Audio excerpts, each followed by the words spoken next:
Baik, selamat malam teman-teman semua, Bapak. Kita akan menyampaikan inovasi kita dengan produk mie kulit buah naga dengan rasa asin pedas. Kita dari kelompok eh, Pasar Juara yang beranggotakan 3 orang, Gesa Adha Febrianti, Selamat Widodo, dan Hanif Tajudin. Dengan modul pertama akan dibacakan oleh Saudari Gesa, silahkan. Baik, untuk modul pertama, boleh dilanjut dulu slide-nya.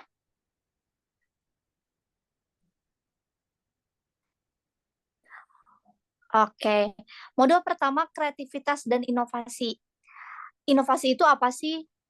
Udah sebelumnya udah pernah dipaparkan oleh kita semua ya, dan bahkan oleh Pak Bapak sendiri. Di sini inovasi itu definisinya penerapan ide-ide kreatif menjadi produk, pelayanan, atau proses yang dapat dipasarkan. Dan apa itu kreativitas? Kreativitas itu kemampuan untuk menghasilkan ide-ide baru yang berguna. Nah, contoh kreativitas dan inovasi yang memang sudah dari sebelum-sebelumnya kita tentukan nih untuk kreativitas inovasi dalam sebuah produk tuh kita menciptakan mie kulit buah naga rasa asin pedas. Oke, di sini contoh kreativitasnya itu mie olahan mie yang dicampur dengan kulit buah naga sebagai bahan dasar mie-nya itu kulit buah naganya. Itu kulit buah naga itu kan ada lapisannya, tapi ini yang untuk ada duri-duri kayak gitunya tuh diolah lagi gitu jadi bahan pokok untuk pembuatan mie. Lalu asin pedasnya itu yang menciptakan nih rasa yang unik dari produk yang kita ciptakan dari saus dan juga kecap dan bawang gitu. Nanti kita akan jelaskan lagi untuk lebih rincinya mungkin ya. Untuk modul pertama pembahasannya cukup sekian, dilanjutkan oleh rekan saya kembali oleh Pak Hanif Tajudin. Silakan. Baik, tujuan dari inovasi. Tujuan itu artinya meningkatkan kualitas sesuatu, baik itu produk maupun jasa. Tujuan dari pembuatan mie kulit buah naga ini diantara lain untuk mengurangi limbah kulit buah naga, karena ternyata setelah riset sampah terbanyak itu bukanlah sampah plastik, tapi justru sampah rumah tangga. Maka dengan kita sedikit demi sedikit mengurangi limbah rumah tangga, setidaknya bisa membantu uh, polusi sampah yang tersebar di dunia. Dan sebenarnya bukan hanya kulit buah naga ya, tapi sayur-sayuran lain, limbah-limbah rumah tangga lain juga bisa kok dijadikan mie. Nah, ini uh, kulit buah naga ini hanya sebagai contoh dari kita bahwasanya limbah rumah tangga bisa dijadikan sebagai mie, bisa dimanfaatkan. Kemudian hal ini juga bisa menambah nilai ekonomi dan menciptakan produk kuliner baru yang menarik bagi konsumen. Menarik dari idenya, menarik dari warnanya, dari rasanya juga tentunya. Lalu untuk apa manfaat inovasi ini? Manfaat dari inovasi agar bisa menggantikan hal yang lama dengan yang baru. Hal yang lama yang dirasa penuh masalah bisa kita ganti dengan hal yang baru sebagai solusi.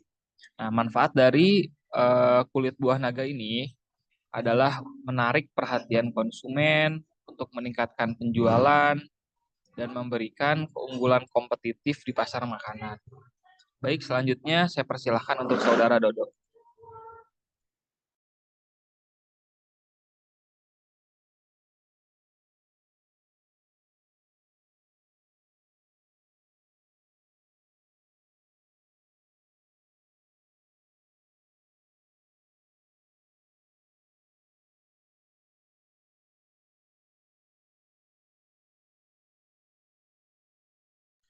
Saudara Dodo dipersilahkan, mangga.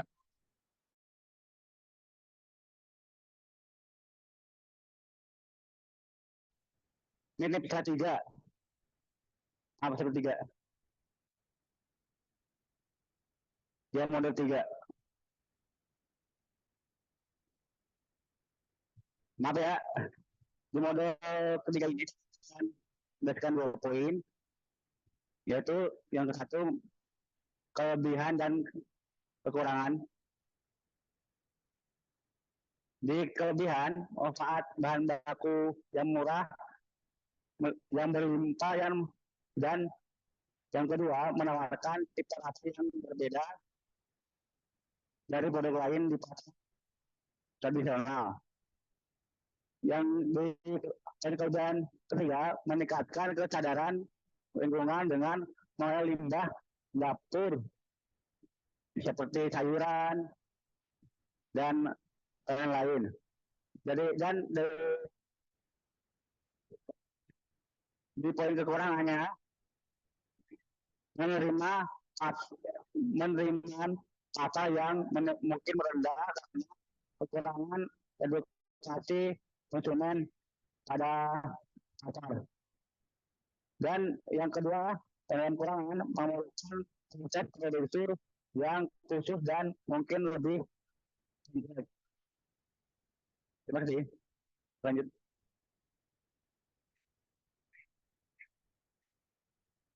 Yang model keempat, ada analisis keuntungan. Apa sih analisis keuntungan itu? Yang satu, biaya produk rendah karena bahan baku seperti buah-buahan. Dan kedua, potensi margin keuntungan tinggi dengan harga jual yang kompetitif. Dan yang ketiga, pasar yang luas untuk inovasi kuliner untuk seperti mie kue buah naga.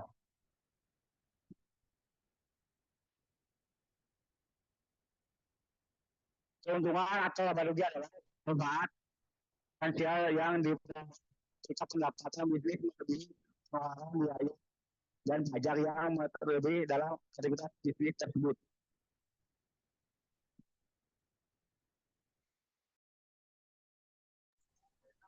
Baik. Selanjutnya mengenai strategi marketing. Untuk strategi pemasaran mie kulit buah naga ini, kita melakukan beberapa strategi, diantaranya pemasaran digital, yaitu dengan memanfaatkan sosial media seperti Instagram, Facebook, dan TikTok sebagai tempat untuk memasarkan produk kita. Kita juga menaruh foto-foto produk yang menarik, kemudian video-video gimmick mungkin di akun-akun sosial media kita, supaya orang tertarik dengan produk kita. Kemudian branding, yakni dengan membuat merek yang menarik dan mudah diingat, sehingga kalau orang makan buah naga langsung kepikiran dengan produk kita tuh, sehingga produk kita ini bisa identik banget ke kepala orang-orang, kayak identiknya Aqua dengan air mineral. Orang kalau beli air mineral ingatnya beli Aqua gitu. Kemudian segmentasi pasar, demi penjualan yang baik, kita juga harus mengkotak-kotakan target marketing kita supaya packagingnya bisa disesuaikan dengan selera dari target marketing kita. Dan untuk ini kita menargetkan anak-anak muda, pekerja kantoran, atau komunitas kuliner yang sekiranya relevan dengan makanan-makanan unik menarik seperti ini.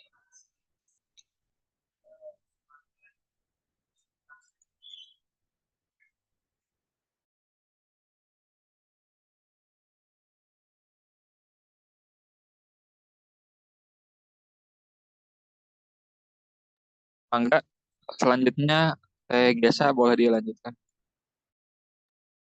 Baik, untuk model ke-6 itu membahas mengenai data komersial. Nah, di sini ada beberapa poin nih mengenai data komersial. Yang pertama, distribusi dan saluran penjualan, lalu yang kedua pasar dan target konsumen, dan sebenarnya apa itu distribusi nih? Oke, di sini ada 3 poin ya. Di sini saya mau menjelaskan dulu apa itu distribusi. Distribusi itu kegiatan pemasaran yang bertujuan untuk mempermudah penyampaian barang dan jasa kepada penggunanya. Oke, dari distribusi ini suatu tindakan ketika misalnya kita tuh udah memproduksi kayak produk packaging kita nih, mie kulit buah naga.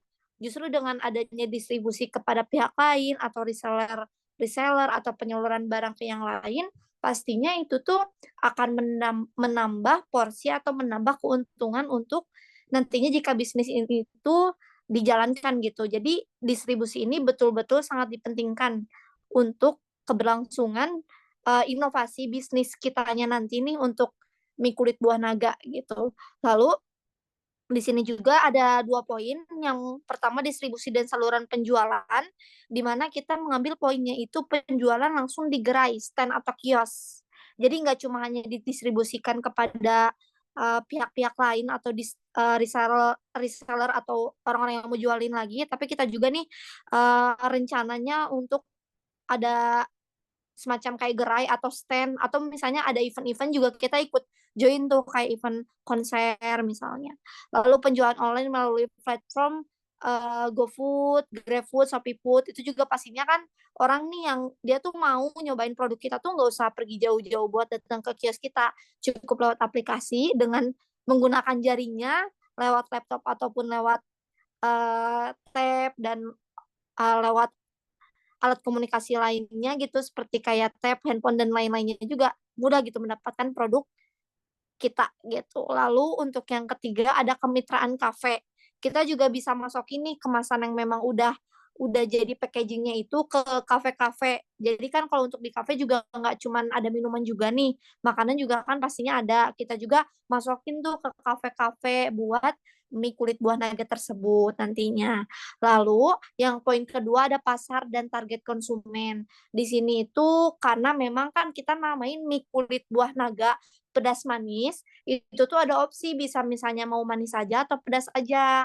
Nah, kalau misalnya untuk yang remaja, kan pastinya ada yang aku bilang nggak begitu suka banget pedas dan memang nggak begitu kuat pedas banget ya. Jadi nanti kita ciptain juga tuh ada level-levelnya, ada pedas pedas manis, ada pedas aja atau misalnya manis aja nantinya gitu. Jadi ini tuh pedas manis tuh ada pedas dan manis dan juga ada pedas manis juga gitu. Dan juga ada dewasa yang anak-anak dewasa, remaja, bapak-bapak, ibu-ibu, keluarga yang muda gitu. Bayi juga bisa kok mengkonsumsinya, tapi dengan yang manis atau yang original lah lebih tepatnya. Nanti kan ada berbagai varian ya. Jadi semua kalangan juga bisa mencoba produk mie kulit buah naga ini. Lalu untuk pendapatan kelas menengah ke bawah hingga menengah ke atas ya kita juga nggak akan jual mahal-mahal. Jadi semua kelas atau misalnya sebuah yang kasarnya sebuah kasta atau perbandingan tingkat ekonomi seseorang juga nggak menjadi salah satu hal yang paling penting gitu karena memang nantinya juga siapapun juga bisa nyoba produk kami. Kita juga bisa jualan kayak di ke sekolah, kampus, pusat perbelanjaan, event gitu. Jadi kita intinya untuk pasar dan target konsumen kita menargetkannya tuh semua orang bisa merasakan mie kulit buah naga kami gitu. Jika nantinya memang kita akan membuat inovasi tersebut. Baik, selanjutnya boleh Kang Hanif silakan. Baik, untuk skala interval atau pengukuran kualitas produk, kami menggunakan skala pengukuran interval untuk mengumpulkan data detail tentang kualitas produk, kemudian mengukur aspek seperti rasa, tekstur, kepuasan pelanggan, dan daya saing di pasar. Data digunakan untuk meningkatkan kualitas dan kepuasan pelanggan. Apa sih skala interval itu? Nah, skala interval itu adalah salah satu skala pengukuran kuantitatif yang menggunakan skala numerik untuk mengukur variabel-variabel sepanjang skala umum pada interval yang sama. Intinya kita juga melakukan evaluasi supaya produk kita makin baik ke depannya. Baik, selanjutnya Saudara Dodo dipersilahkan. Baik. Di mode 9 ini kita ada 3 poin, yaitu riset pasar dan pengembangan produk, pemasaran awal. Di riset pasar ada 1 poin, yaitu memahami tendensi konsumen dan pasar. Kita harus melihat bagaimana target pasar di zaman sekarang sangat pesat. Dan yang kedua, di pengembangan produk mengembangkan resep dan melakukan uji coba produk yang produk yang baru, produk lama kita modif lah untuk menjadi produk yang lebih baik. Dan yang ketiga, pemasaran awal, membentuk brand dan promosi untuk menarik perhatian pelanggan. Contohnya kita lewat TikTok, YouTube, dan di mode kecil ini ada 3 poin, yaitu kualitas produk, inovasi produk, dan kompetitif.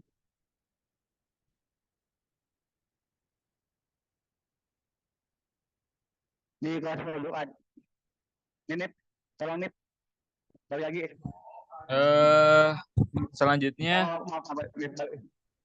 Selanjutnya kolaborasi. Peluang kolaborasi untuk produk kita ini, ya kita ingin berkolaborasi dengan restoran dan kafe sebagaimana yang sudah disebutkan tadi mengenai distribusi. Harapannya supaya distribusi kita ya lebih luas, maka kita perlu kolaborasi. Begitu juga kita ingin melakukan kolaborasi dengan para influencer di Instagram, di sosial media lainnya, supaya pemasaran kita jauh lebih luas. Baik, selanjutnya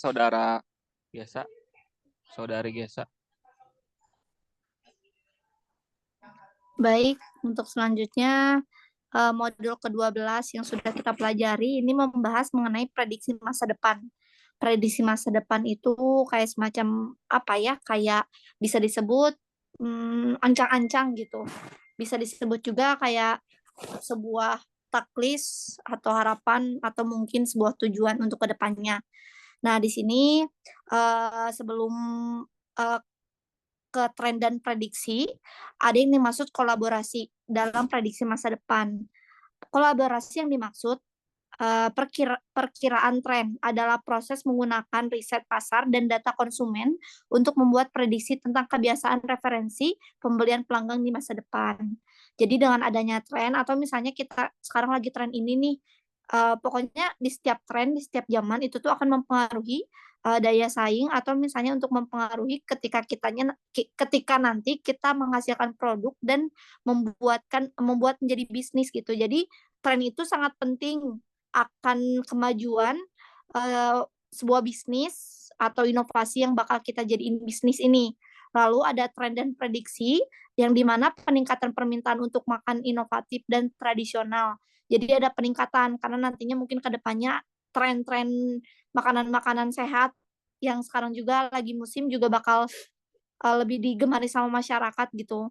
Lalu yang kedua, mengembangkan inovasi produk untuk lebih menarik banyak konsumen. Dan yang ketiga, penjualan online makanan bakal meningkat karena nantinya ke depannya untuk sebuah aplikasi kayak kita sebut aja untuk mereknya ya, merek S, merek G, GrabFood, ShopeeFood, dan lain-lain bakal terus banyak gitu aplikasinya bakal terus bertambah begitu. Selanjutnya boleh Kang Hani kembali, silahkan. Kemudian strategi inovatif kita,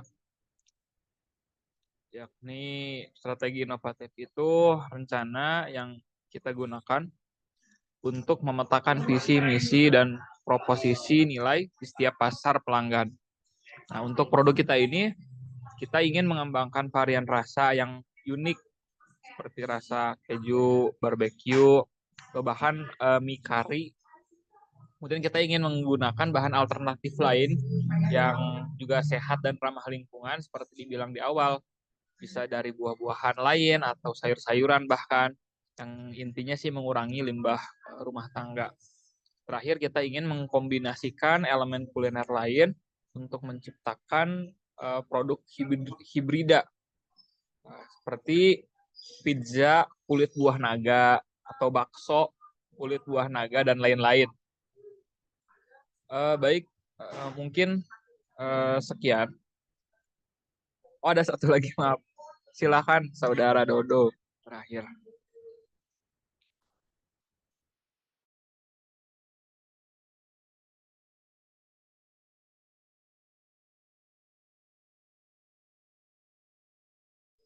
Boleh, Saudara Dodo, dipersilahkan menjelaskan.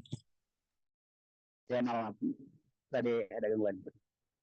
Di model 14 ini, saya akan ini ya, ada satu identifikasi peluang inovasi yang ada dicapai seperti tadi sudah dijelaskan.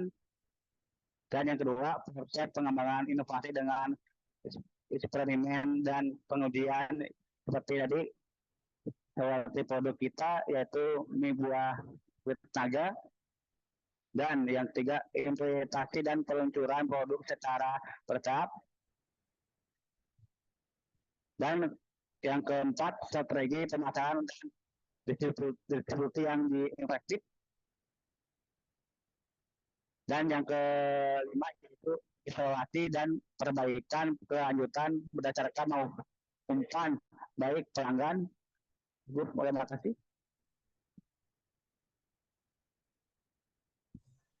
Baik, mungkin cukup sekian presentasi dari kita kelompok Pasar Juara.